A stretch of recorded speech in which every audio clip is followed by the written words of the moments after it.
በየቀኑ የምትጠጡት ቡና ለረጅም ጊዜ እንድትኖሩ የአንጎላችሁን ጤንነት ለመጠበቅ እንዲሁም ደግሞ ሙዳችሁን ለማስተካከልና አላስፈላጊ የሆነ ስብን ለማቅለጥ እንደሚጠቅማችሁ ታውቃላችሁ። ነገር ግን ከአቅማችሁ በላይ ቡና መጠጣት እንቅልፋችሁ የተዛባ እንዲሆን ያደርጋል። እንዲሁም ደግሞ ጭንቀትን ሊያመጣባችሁ ይችላል። የልብ ምታችሁንም ሊያዛባ ይችላል። እንዲሁም ደግሞ እናንተ ሳታውቁት ደካማና አቅም ያጣችሁ እንድትሆኑ ሊዳርጋችሁ ይችላል።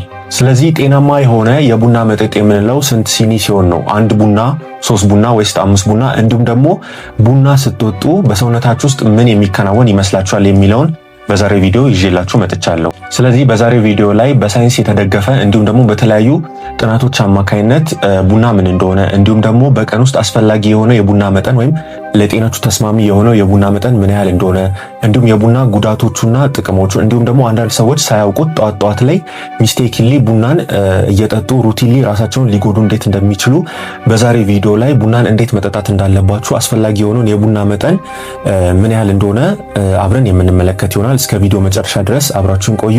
ሁሌም እንደምላችሁ ለዚህ ቻናል አዲስ የሆናችሁ ሰዎች እንኳን በደህና መጣችሁ ማለት ፈልጋለሁ። ሰብስክራይብ እንድታደርጉ፣ ላይክ፣ ሼር፣ ኮሜንት በዚህ ቻናል ላይ የሚለቀቁትን ቪዲዮዎች ላይ ያላችሁን ጥያቄዎች እንድታስቀምጡ ከወዲሁ አበረታታችኋለሁ። እንግዲህ በዓለማችን ላይ ቡና በብዛት ከሚጠጡ የመጠጥ አይነቶች መካከል የሚመደብ ሲሆን በቢሊዮኖች የሚቆጠሩ የዓለማችን ሕዝቦች ቡናን ለመጠጥነት ይገለገላሉ። እንዲሁም ደግሞ ቡናን በሚጠቀሙበት ጊዜ ለመጠጥ ብቻ ሳይሆን ለጤናቸውም ጭምር በተጠቃሚ እንዲሁም ደግሞ ለተለያዩ ጥቅሞች እያዋሉ ቡናን ለስራቸው ለመነቃቃት እንዲሁም ከተለያዩ አክቲቪቲዎች በፊት በመጠጣት ቡናን ብዙ ሰዎች ለመጠጥነት ወይም ኮንሱም እያደረጉ እንደሚጠቀሙ ብዙዎቻችን እናውቃለን። ነገር ግን ቡናን በምንጠቀምበት ጊዜ ለመነቃቃት ብቻ ሳይሆን በውስጡ የተለያዩ ንጥረ ነገሮች፣ ከባድ የሆኑ አንቲኦክሲዳንቶች፣ ካፌን፣ ማግኒዥየም፣ ፖታሺየም የተለያዩ ንጥረ ነገሮችን ስለያዘ እነዚህ ደግሞ ለተለያዩ የሰውነታችን ክፍል የተለያዩ ጠቃሚ የሆኑ አስተዋጽኦችን የሚያደርጉ ናቸው። ስለዚህ ችግር የሚሆነው እናንተ የምትጠጡት የቡና መጠን ከልክ በላይ ከጠጣችሁ ነው እንጂ ቡና በተፈጥሮ በራሱ ጎጂ ሊሆን አይችልም ማለት ነው። ስለዚህ ጤናማ የሆነ የቡና መጠጥ ወይም ደግሞ አማውንቱ ምን ያህል ሲሆን ነው፣ በቀን ውስጥ ምን ያህል ብትጠጡ ነው ጤናማ የሚባለው የምንለውን ስንመለስ በተለያዩ ጥናቶች እንዲሁም ደግሞ የተለያዩ ባለሙያዎች እንደሚያስረዱት ከሆነ በቀን ውስጥ ከ2 እስከ 4 ሲኒ ቡና መጠጣት ጤናማ እንደሆነ የተለያዩ ጥናቶች ያስረዳሉ። ይህም ደግሞ በየቀኑ ከ200 እስከ 400 ሚሊግራም ካፌንን በውስጡ የሚይዝ ይሆናል ማለት ነው። በተጨማሪም የተለያዩ ጥናቶች እንደሚያሳዩት ከሆነ መጠነኛ የሆነ የቡና መጠን ወይም ደግሞ ሞዴሬት የሆነ የቡና መጠን የሚጠጡ ሰዎች ለተለያዩ ከባድና አደገኛ የሆኑ በሽታዎች የመጋለጥ እድላቸውም ያነሰ ነው። ነገር ግን ብዙ ቡና ከመጠጣታችሁ በፊት ወይም ደግሞ በተደጋጋሚ ብዙ ሲኒ ቡና ከመጠጣታችሁ በፊት ሁሉም ሰው ለሚጠጣው ቡና ተመሳሳይ የሆነ ሪስፖንስ ይሰጣል ማለት አይደለም። አንዳንዶች 3 ሲኒ ቡና ጠጥተው ኖርማል ሊሆን ይችላሉ ወይም ደግሞ ጤናማ ሊሆን ይችላሉ። ሌሎች ደግሞ 1 ሲኒ ቡና ብቻ ጠጥተው በጣም የሚጨናነቁና የሚንቀጠቀጡ ጭምር ሊሆኑ ይችላሉ። ስለዚህ የሰውነታችሁ መጠን ወይም ደግሞ ቦዲ ሳይዝ ጄኔቲክስ ሊሆን ይችላል፣ እንዲሁም የጭንቀታችሁ መጠን፣ የምትወስዱት የተለያዩ መድኃኒቶች እንዲሁም ደግሞ የእንቅልፋችሁ ጥራትና የተለያዩ ነባር በሽታዎች የምትወስዱትን የቡና መጠን ሊወስኑና እንዲሁም ደግሞ መጠናቸውን እንድትቀንሱ ሊያደርጋችሁ ይችላሉ። ለምሳሌ እርጉዝ እናቶች፣ የተለያየ ጭንቀት ያለባቸው ሰዎች እንዲሁም ደግሞ የልብ በሽታ ወይም ደግሞ ከልብ ጋር ችግር ያለባቸው ሰዎች የሚጠጡትን የቡና መጠን እንዲቀንሱ ሊደረግ ይገባል ማለት ነው። በተጨማሪም አንዳንድ ሰዎች ሳያውቁት ማታ ቡናን በጣም እየተጠቀሙ ማታ በጣም የሚጠጡ ከሆነ ሳያውቁት የእንቅልፍ ስርዓታቸውን ሊያዛቡና ሊጎዱ የሚችሉበት ሁኔታም አለ። ስለዚህ እዚህ ጋር ኪ ፋክተር የሆነው ሞዴሬሽን ወይም ደግሞ በመጠኑ መጠጣት ይሆናል ማለት ነው። ስለዚህ አብዝታችሁ መጠጣትም የለባችሁም፣ አሳንሳችሁ ከመጠኑ በታችም መጠጣት አይኖርባችሁም ማለት ነው። በመቀጠል ደግሞ ውድ ተመልካቾቼ ቡና ለጤንነታችሁ የሚሰጠውን አስደናቂ የሆኑ ጥቅሞችን አብረን የምንመለከት ይሆናል። በመጀመሪያ ቡና የሚሰጠው ጥቅም የአንጎላችሁን ጤንነት ይጠብቃል ወይም ደግሞ አለርት እንድትሆኑ የማድረግ ባህሪ ያለው። ይህም የሚሆነው ደግሞ በውስጡ ቡና ካፌን የተባለ ንጥረ ነገር ስላለው ይህ ካፌን እንቅልፋም እንድትሆኑ የሚያደርጋችሁን አዴኖሳይን የተባለውን ኬሚካል ብሎክ ያደርገዋል ወይም ደግሞ ስራውን እንዳይሰራ ያደርገዋል ማለት ነው። በዚህም የተነሳ ትኩረታችሁ፣ ፎከሳችሁ እንዲሁም ደግሞ ኮንሰንትሬሽናችሁ እንዲሁም ደግሞ የአእምሮ ንቃታችሁ በጣም የጎላና አለርት እንድትሆኑ ያደርጋችኋል ማለት ነው። በዚህም የተነሳ የአእምሯችሁን ጤንነት ይጠብቃል፣ እንቅልፋም እንዳትሆኑ ይረዳል። ፎከሳችሁን፣ ኮንሰንትሬሽናችሁን፣ ትኩረታችሁ እንዲሁም ደግሞ የአእምሯችሁን ፍጥነት በማዳበር ደረጃ የራሱን የሆነ አስተዋጽኦ ይኖረዋል ማለት ነው።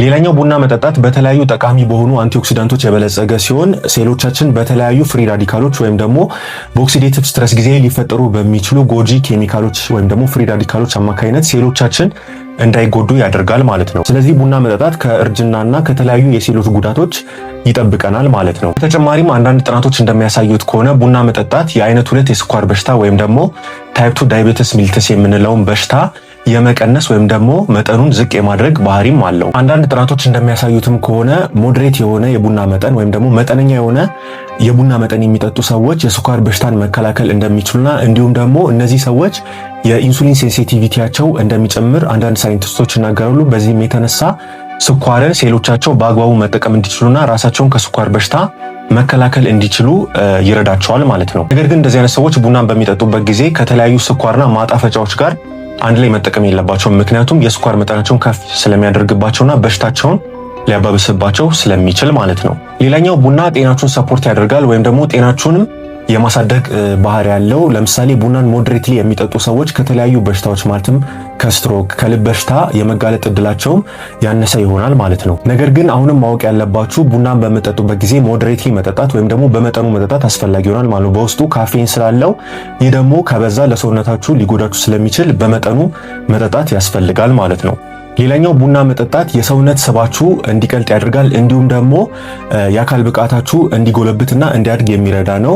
ይህም ማለት ቡናን በምጠጡበት ጊዜ የሰውነታችሁ ነርቭ ሲስተም ወይም ደግሞ የነርቭ ስርዓታችሁ የተነቃቃ እንዲሆን ያደርጋል። በዚህም የተነሳ አለርት ትሆናላችሁ። ስፖርት በጣም መስራት ትጀምራላችሁ። ቴክኒካሊ የሰውነታችሁ የስብ መጠንም እንዲቀንስ ሊረዳችሁ ይችላል ማለት ነው።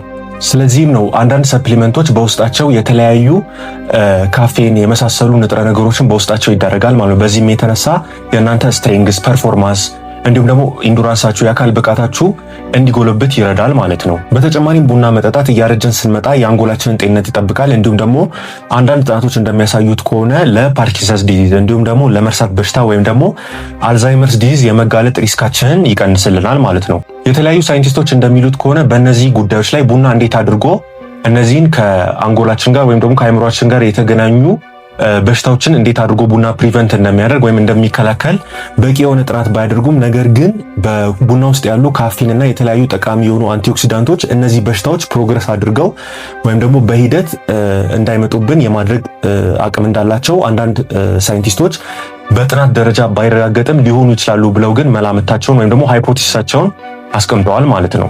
እንግዲህ ውድ ተመልካቾቼ ቡናን ከመጠን በላይ አብዝታችሁ ስትጠጡ በሰውነታችሁ ላይ ምን አይነት ጉዳት ሊያደርስ ይችላል? እንግዲህ ከዚህ በኋላ የምነግራችሁ ቡናን ኦቨርዶዝ የሚያደርጉ ሰዎች ወይም ደግሞ ከአቅማቸው በላይ በጣም የሚጠጡ ሰዎች ምን አይነት ጉዳቶችን ሰውነታችሁ ላይ ቡናን ሊያደርስባችሁ እንደሚችል የምነግራችሁ ይሆናል ማለት ነው። ከመጠን በላይ ካፌን ወይም ደግሞ ከመጠን በላይ ያለፈ ቡና በምትጠጡበት ጊዜ በሰውነታችሁ ላይ የተለያዩ ጉዳቶች ሊደርሱባችሁ ይችላሉ።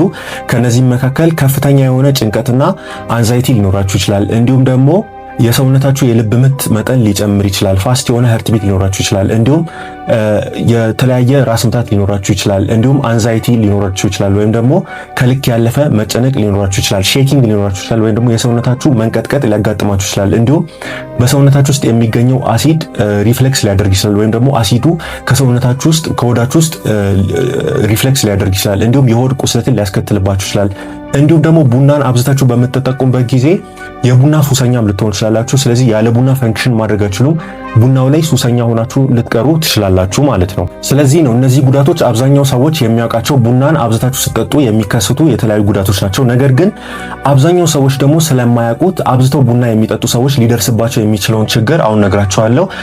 በተለይ ማታ ማታ ቡናን ከእንቅልፋችሁ በፊት አብዝታችሁ የምትጠጡ ሰዎች ካላችሁ ቡና መጠጣት በጊዜ እንቅልፋችሁ እንዳይመጣ ስለሚያደርጋችሁ ባለማወቅ የእንቅልፍ ስርዓታችሁን እንዲዛባ ያደርጋል ማለት ነው። ስለዚህ ጧት ቶሎ ከእንቅልፋችሁ እንዳትነሱ፣ ማታ አምሽታችሁ ስለምትተኙ ከእንቅልፋችሁ ቶሎ እንዳትነሱ ያደርጋል። በዚህም የተነሳ ቀን ውሏችሁ ላይ በጣም ደካማና ፑር የሆነ ፐርፎርማንስ እንዲኖራችሁ ሊያደርግ ይችላል ማለት ነው። በዚህም የተነሳ ቀን በምትሉበት ጊዜ ደግሞ ለመንቃት ብላችሁ ብዙ ቡናን በተደጋጋሚ ትጠጣላችሁ። በቀን ውስጥ 5-6 እየሄዳችሁ ትጠጣላችሁ። በዚህም የተነሳ የጭንቀት መጠናችሁ ይጨምራል።